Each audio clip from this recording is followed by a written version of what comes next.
उड़न तश्तरी क्या होता है? देखो, तुम्हारे सवाल का जवाब देने के लिए मुझे ये टॉपिक बनाना पड़ेगा, यूएफओ। सबसे पहले मुझे ये बताना पड़ेगा कि यूएफओ क्या होता है। यूएफओ का फुल फॉर्म होता है अनडिफाइंड फ्लाइंग ऑब्जेक्ट। जब हम किसी हवाई जहाज को, हेलीकॉप्टर को, रॉकेट को देखते हैं तो वो तो डिफाइंड फ्लाइंग ऑब्जेक्ट है, मुझे समझ में आता है कि वो क्या है। लेकिन जब कोई हवा में, कोई वायुमंडल में कोई ऐसी चीज निकल जाए उड़ती हुई जो हमें समझ में नहीं आए कि वो क्या है, तो उसे अनडिफाइंड फ्लाइंग ऑब्जेक्ट कहते हैं। और जिसको देखकर दूसरे तरह से आए हुए एलियन का स्पेसशिप यानी कि यूएफओ माना जाता है। अब तुम्हारा सवाल है कि उड़न तश्तरी क्या होता है। अगर कहा जाए उड़न तश्तरी बनाने के लिए तो कैसा तश्तरी ऐसा होगा और इसका कुछ इस तरह का कुछ डिजाइनिंग होगा, जो कि इसमें कुछ लाइट वाइट लगा होगा, कुछ एरियल होगा, कुछ ऐसे निकला होगा। ये सब डिजाइनिंग बना के लोग कहेंगे कि ये उड़न तश्तरी है। अब बात यह है कि जब अनडिफाइंड फ्लाइंग ऑब्जेक्ट है, किसी ने ठीक से देखा ही नहीं, कुछ पता ही नहीं है, तो फिर उड़न तश्तरी, ये गोल तश्तरी कहां से आ गया? असल तुम्हारे दिमाग में ये सवाल चलता होगा, है ना? यस। अब मैं तुम्हें बताता हूं कि ये उड़न तश्तरी है क्या। पहले एक बार अमेरिका में बच्चों का ड्राइंग कंपटीशन हुआ। बच्चों ने अपने हाथ से कुछ ड्राइंग, पेंटिंग वगैरह बनाया, जो कि कंपटीशन में अच्छे अच्छे ड्राइंग को सजाया गया।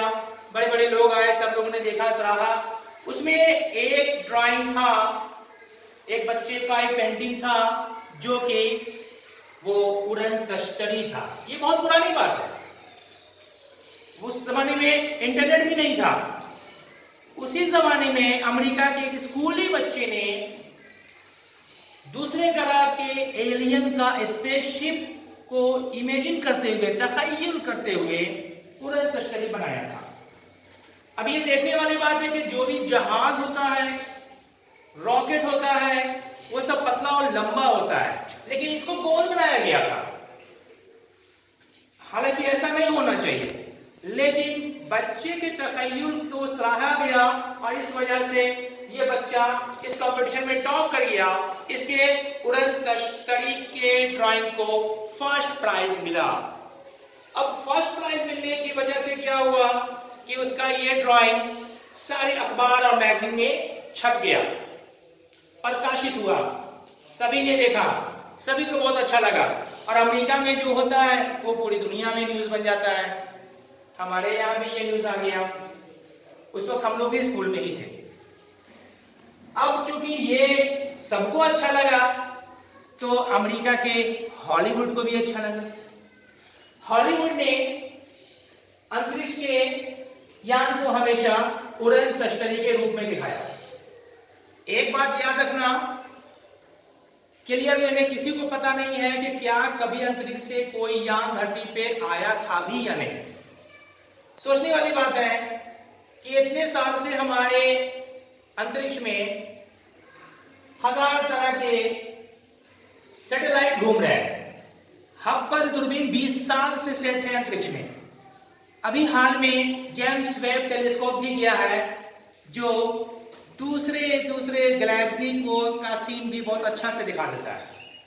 तो फिर कोई यूएफओ, कोई दूसरे ग्रह का एलियन स्पेसशिप हमारी धरती तक आएगा और हमारा कोई कैमरा उसको कैप्चर नहीं करेगा? ऐसा नहीं हो सकता है।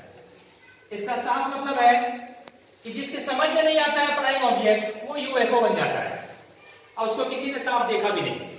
और ये उड़न तश्तरी बच्चे का तखय्युल है। इसलिए ये मान के चलो, जैसा कि मेरा मानना है कि आज तक धरती पर कोई एलियन नहीं आया, कोई यूएफओ नहीं आया। अमेरिका में एक जगह है जहां के हमेशा एक दिन के लिए लोग जाते हैं तो यूएफओ देख के ही आते हैं, और लोग कहते हैं, दावा करते हैं कि हमने वहां एलियन का स्पेसशिप देखा है। ऐसा क्यों होता है? इस तरह का ध्यान देना कि ऐसे अफवाह ज्यादातर डेवलप कंट्री में ही देखने को मिलता है।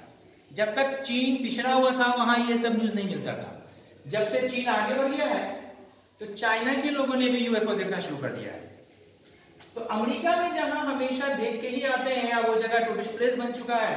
उसकी वजह क्या है? उसकी वजह यह है कि वहां पे पास में एक वाली बात है कि वो चूंकि सरकार का पर्सनल चीज है, वो सबको बताया नहीं जा सकता है कि कौन सा फाइटर प्लेन कब उड़ रहा है। ऐसे में वो अपना काम करता रहता है, और जो लोग वहां जाते हैं हवा में देखते हैं उड़ते हुए, समझ में नहीं आता है, कहते हैं कि अंतरिक्ष का यूएफओ देख लिया, जबकि कोई यूएफओ नहीं होता, वो सीधे सीधे फाइटर प्लेन होता है। इसलिए यहां धरती पर मेरा मानना है कि कभी कोई नहीं आया, और हॉलीवुड ने यानी अमेरिका की फिल्मों ने इस उड़न तश्तरी को सबसे ज्यादा फेमस कर दिया, पॉपुलर कर दिया। मेरा ख्याल है कि अभी तुम लोग ये समझ गए होंगे कि यूएफओ क्या का मतलब और उड़न तश्तरी क्यों हर जगह हमें दिखाई देता है, इसका मतलब। लेकिन इस बात को लास्ट में ये मैं जोर देके बोलूंगा कि मेरे कहने का मतलब ये नहीं है कि धरती के अलावा किसी दूसरे ग्रह पे प्राणी है ही नहीं। ठीक है, हमारे सौरमंडल में आज तक नहीं मिला, किसी ग्रह पे नहीं मिला, लेकिन दूसरे गैलेक्सी में, हमारी ही गैलेक्सी के दूसरे तारामंडल में सैकड़ों, हजारों, लाखों, करोड़ों ग्रह ऐसे हो सकते हैं जिन पर जीवन हो सकता है। कई ग्रह ऐसे हो सकते हैं जिन पर हमारे यहां से ज्यादा डेवलप साइंस भी हो सकता है। मेरा सिर्फ ये दावा है कि धरती पे कोई नहीं है। धरती पे आना जाना ये सब सिर्फ हॉलीवुड की फिल्में हैं जो देखने में हमें अच्छा लगता है, और जो देखने में अच्छा लगता है वही मानने और सुनने सुनाने में भी अच्छा लगता है। That's all. समझ में आया? Yes, sir. Thank you.